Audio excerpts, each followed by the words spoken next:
Mycelium est le premier jeu de la maison Sofa Édition, un jeu de 1 à 4 joueurs à partir de 7 ans pour des parties d'environ 15 minutes. Pour le matériel, nous avons 60 cartes, en 6 couleurs, numérotées de 1 à 10. Nous avons aussi une carte premier joueur, avec à son verso la menace, pour des parties en version solitaire. Nous allons maintenant expliquer les règles du jeu. Pour ça, nous allons simuler une partie à 2 joueurs, un joueur à ma gauche, un joueur à ma droite. Mélangez bien les 60 cartes en 3 paquets de 20 cartes, face visible, comme présent. Le premier joueur ici va piocher 3 cartes afin de commencer à faire la zone de jeu.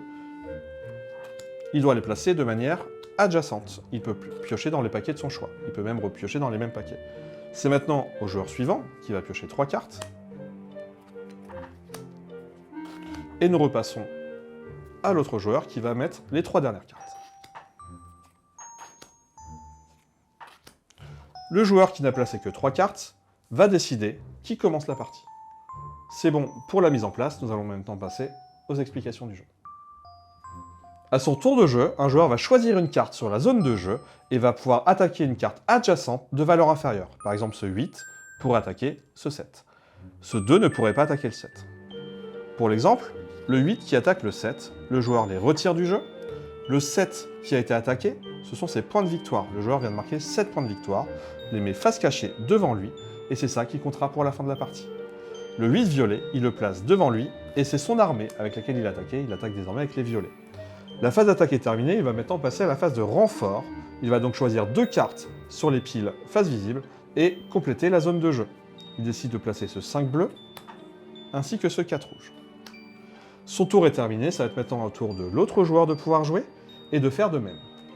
Petite règle en plus, les cartes de même valeur ne peuvent pas s'attaquer. Donc un 8 ne peut pas attaquer un 8, et les 1 qui sont les plus petites cartes peuvent attaquer les 10 qui sont les plus grandes. Donc ce joueur-là pourrait par exemple prendre le 1 rouge et attaquer le 10 jaune. Il marquerait donc 10 points de victoire qu'il met face cachée, et le 1 rouge qu'il place devant lui. Sa phase d'attaque est terminée, il passe à la phase de renfort, il place une carte, puis une deuxième. Les joueurs vont alterner comme ceci, et devant soi, les cartes attaquent.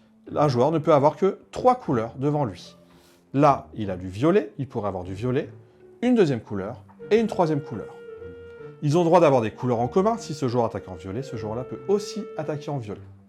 Les joueurs vont alterner chacun leur tour jusqu'à la fin de la partie. La partie se termine de 2 manières. Soit il n'y a plus de cartes à pouvoir placer dans la zone de jeu, soit un joueur à son tour ne peut plus jouer et bloquer. Dans ce cas-là, nous finissons le tour de jeu. À la fin de cela, vous comptez vos points qui sont dans vos paquets respectifs. Celui qui a le plus de points de victoire l'emporte.